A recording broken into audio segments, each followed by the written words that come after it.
Estamos de vuelta en Mesa Testigo. Vamos a hablar ahora con Eduardo Dognoli, diputado nacional por Santa Fe, de Unión por la Patria, también dirigente del movimiento Evita. Eduardo, ¿cómo estamos? ¿Qué tal? Gracias por venir. Bueno, consulta, sos una persona muy estudiosa de la historia, siempre obviamente en clave nacional y popular. Esta relación entre Estados Unidos, Trump, Milei, ¿a qué te hace acordar? ¿Pacto Roca-Runciman? ¿Otro caso? Sí, me hace acordar... Bueno, mira, no está mal lo que decís del pacto Roca-Runciman, porque es la Argentina abrazándose a una potencia declinante. Esto de potencia declinante no es nuevo, no lo digo yo.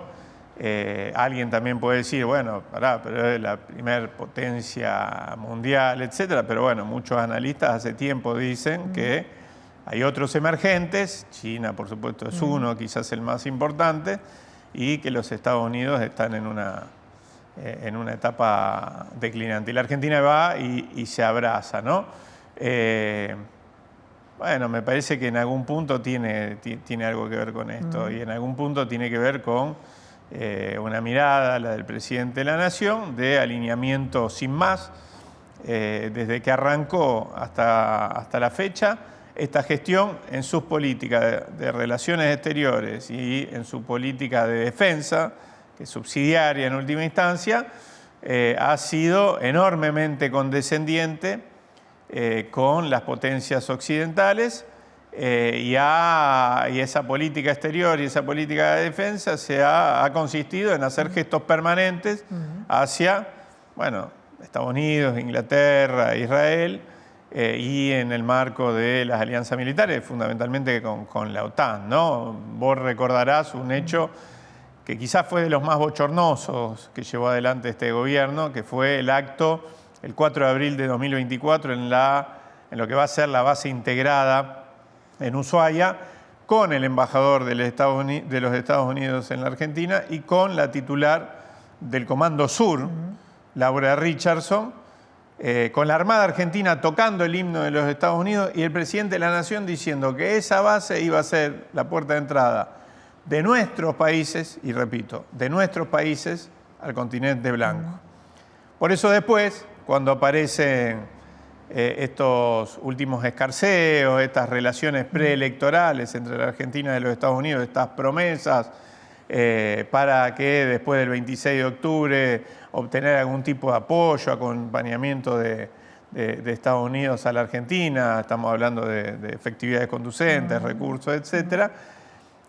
Todos los rumores que están dando vueltas sobre la contraprestación a esos servicios, a eso de acompañamiento económico, bueno, terminan siendo creíbles, ¿no? Verosímiles, como por ejemplo esto de dejar entrar tropas o poner una base conjunta en esa base integrada, ¿no? Es un nuevo intento porque Argentina se convierta en un protectorado. Javier Milei en ese sentido no tiene ningún prejuicio, ¿no? ¿Ves, más allá del planteo muy fuerte del peronismo, de la izquierda, en el resto de la dirigencia política, inclusive la dirigencia en términos más amplios, empresarial, los riesgos, están midiendo los riesgos de lo que implica para Argentina, digamos, este nivel de subordinación en términos económicos, políticos, estratégicos? Yo creo que sí, más allá de que algunos lo hagamos más a viva voz y otros no tanto. Yo no veo un entusiasmo de parte del grueso de la dirigencia política, aún los más serviles. Ese servilismo que uno vio durante un año y medio de parte del elenco estable de gobernadores, algunos por supuesto, no estamos hablando de todos, de dirigentes políticos de esa oposición que gustó llamarse a sí misma dialoguista, etcétera.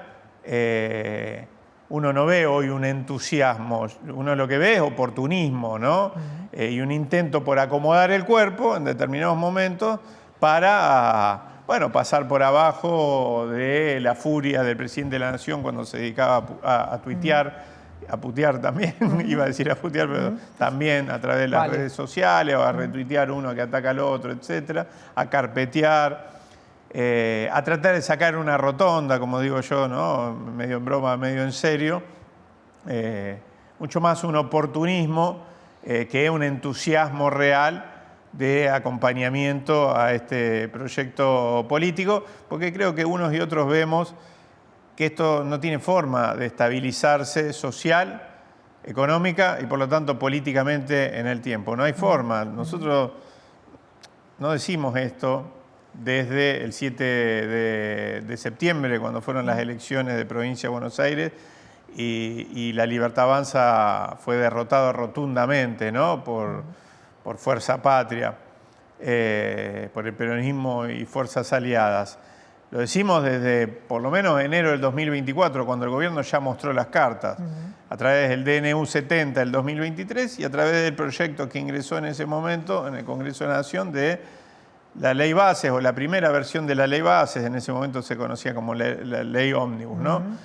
Ya lo señalábamos en ese momento, el intento mesiánico de reprimarizar radicalmente la estructura económica argentina, de extranjerizar al mango nuestros recursos estratégicos y de gobernar, por lo tanto, contra las pymes, contra las industrias, las economías regionales, los municipios, las provincias, los trabajadores formales, los trabajadores informales, los jubilados, las personas con discapacidad, no podía terminar bien. No hay forma de sostener en el tiempo un proyecto de estas características si además se le suma la inmensa impericia política que caracteriza el elenco dirigente de este proyecto y de este régimen, y eso lo vemos todos los días, ¿no? Por lo que significan para el peronismo las elecciones del 26 de octubre, en menos de 2 semanas. Las elecciones del 26 de octubre son importantes no solo para el peronismo, son importantes para la Argentina. El peronismo puede y debe ser, y creo que es el móvil o la herramienta prioritaria, más importante, y así creo que lo identifica gran parte de la población, para castigar este gobierno y para ponerle límite a las pretensiones de este régimen. Dicho esto, esto es importante para la Argentina. ¿Por qué? Porque están intentando convertir a nuestro país en un protectorado de las potencias occidentales. Están intentando volver el reloj de la historia a fines del siglo XIX. No lo dice Eduardo Tognoli esto, lo dice el mismo presidente de la Nación, lo viene diciendo permanentemente, cuando la Argentina, según él, era primer potencia económica mundial. Era, recordemos, una Argentina donde la expectativa de vida era de 33 años, mientras en Australia la expectativa era de 53 años, ¿no? Una Argentina sin chimeneas, una Argentina primario exportadora exclusivamente, una Argentina donde el establecimiento productivo por antonomasia era la forestal, donde el trabajo era esclavo o semiesclavo. Entonces, volver atrás del reloj de la historia efectivamente trae las consecuencias que estamos viendo en este presente. Bueno, yo creo que es importante ponerle un freno y que sea también la aurora de un nuevo proyecto político que incluya, por supuesto, al peronismo, que incluya a otras fuerzas, que incluya y que genere las condiciones para un horizonte distinto de desarrollo nacional, con la participación de los que trabajan, de los que producen, de los que construyen comunidades, de todos los que de alguna manera u otra le va bien solo cuando a la Argentina le va bien. Estamos cansados, la mayoría de los argentinos, de que tengan la manija esos argentinos como Toto Caputo, Sturzenegger, a los que le va bien cuando a la Argentina le va mal. Digo, eso significa hambre, desocupación, exclusión para millones de compatriotas, ¿no? ¿Qué clima ves en la base del peronismo? ¿Simpatizantes, adherentes? ¿Ves expectativa? Sobre todo después de la elección del 7 de septiembre, la posibilidad de ir y ganarle a Milei. ¿Ves todavía gente decepcionada, desencantada con el recuerdo de lo que fue el gobierno del Frente de Todos? ¿Qué clima estás viendo? Bueno, yo creo que hay que hacer una lectura no atravesada por el exitismo. Por supuesto que la elección del 7 de septiembre, no casualmente hice referencia, generó un cambio de expectativa, no solo en las bases del peronismo, sino en una gran cantidad de argentinos que se veían apesadumbrados por una especie de hegemonía que parecía se había construido alrededor del proyecto de Milei, donde el mismo Milei terminó creyéndose que lo que él llama el ajuste más importante de la historia tenía apoyo y un espaldarazo con acompañamiento popular. Bueno, esto demostró que no es así. Entonces, indudablemente generó expectativa. Por supuesto que creer que las víctimas de un nuevo proceso de enamoramiento, de expectativa y desencanto inmediatamente va a hacer que haya una estampida de aquellos sectores que acompañaron, sobre todo en los sectores populares, a Milei, y que hoy se dan cuenta que Milei no les trajo nada nuevo, que todos los problemas que tenía la Argentina, que efectivamente tenía la Argentina para el 10 de diciembre del 2023, no se solucionó ninguno y se agravaron la mayoría. Pensar que automáticamente esa fracción del electorado va a venir corriendo a buscar al peronismo sin que el peronismo revise sus prácticas, ponga en pie un programa que hable más de futuro que de pasado, etcétera, es un error, ¿no? Entonces yo creo que más allá de cómo salgan las elecciones, que uno tiene por supuesto todas las expectativas, yo creo que este proyecto está terminado, ¿no? El proyecto que encabeza Javier Milei está terminado. No hablo del gobierno, hablo del proyecto. Está terminado porque no tiene futuro para ofrecerle a la inmensa mayoría de los argentinos, ¿no? Está enredado ya a esta altura, como lo estuvo en la segunda mitad de su gobierno Mauricio Macri, en esto de la pesada herencia y que los cuca y que estos son malos por esto y lo otro. No, acompáñenme porque vamos hacia allá, sino acompáñenme porque si no vuelven los otros. Craso error. Digo, este proyecto está terminado. Lo que de alguna manera tiene que pensar el peronismo es cómo reconstruye un modelo de desarrollo nacional que pueda sortear los embudos que se le presentaron en etapas anteriores, ¿no? Al peronismo y a las fuerzas nacionales.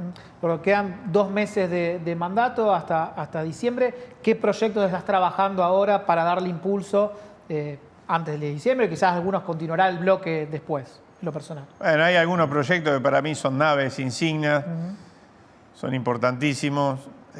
Uno de ellos tiene que ver con todo el sur de la provincia de Santa Fe, la posibilidad de recuperar lo que alguna vez fue la segunda red de transporte ferroviario de pasajeros metropolitana, la que unía a Rosario con todo el sur de la provincia de Santa Fe y con 3 provincias linderas. El primero era y sigue siendo la que une a la Ciudad Autónoma de Buenos Aires con todo el conurbano y parte de la provincia de Buenos Aires. Pero bueno, claro, estamos en un escenario donde tenemos un proyecto, un gobierno profundamente antiferroviario, ferrocida, digo yo, que suspendió, eliminó 10 servicios entre larga distancia y regionales, entre ellos Rosario Cañada de Gómez, en todo el país, y va por más, que en las últimas semanas nos ha dejado sin Retiro Córdoba y Retiro Tucumán, 2 servicios que pasaban por Rosario. Y frente a esto uno está en una etapa defensiva. Gran parte del laburo que hacemos en el Congreso de la Nación es un laburo defensivo, de rechazo a lo que hace el gobierno, intentar ponerle un freno, construir un cordón sanitario.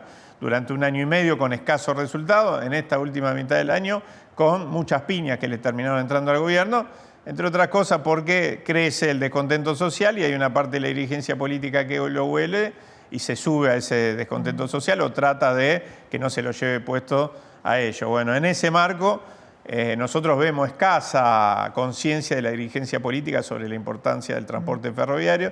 Toda la vida hemos batallado donde nos ha tocado estar por construir o reconstruir esa conciencia, porque el tren es el transporte de futuro, es ecológico, regular, mucho más económico, y en el mundo el Estado invierte ingentes recursos para prestar un servicio que quizás no es rentable en términos del Excel, en términos contables, pero es rentable socialmente. Sus externalidades positivas son innumerables, generan producción, generan actividad económica y sobre todas las cosas generan arraigo, algo que tanto necesita nuestra provincia de Santa Fe en sus localidades más pequeñas. Así que vamos a seguir dando la pelea por la recuperación de nuestros trenes metropolitanos de pasajeros y por el transporte ferroviario en general en toda la Argentina.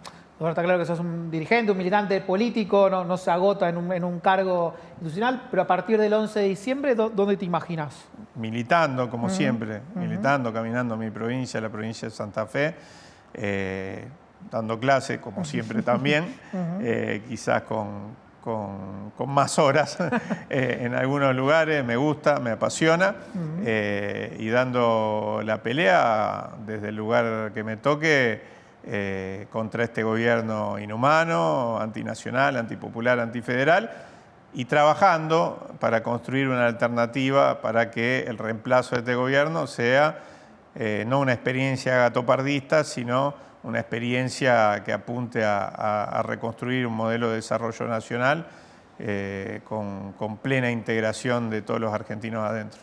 Hay elecciones en Newell dentro de poco. ¿Hubo algún llamadito para que participes de la vida política de Newell? Un montón, llamados un montón. ¿Y tenés ganas? No, por ahora son solo llamados, charlas, por supuesto que me apasiona. La institución no está bien, el club no está bien. Y es el club de mis amores, del que soy socio desde chico, con un breve interregno durante la etapa de López, cuando no te mandaban el cobrador. Así que, por supuesto que me encanta que me tengan en cuenta. Después de ahí uno tiene un montón de obligaciones, responsabilidades, y son tareas que son de 24/7, ¿no? Así que quizás lo dejemos para otro momento. Se verá. Eduardo, gracias por venir como siempre a Mesa de Testigo. Gracias a vos. Quédense, hacemos una pequeña pausa y ya volvemos con más Mesa de Testigo.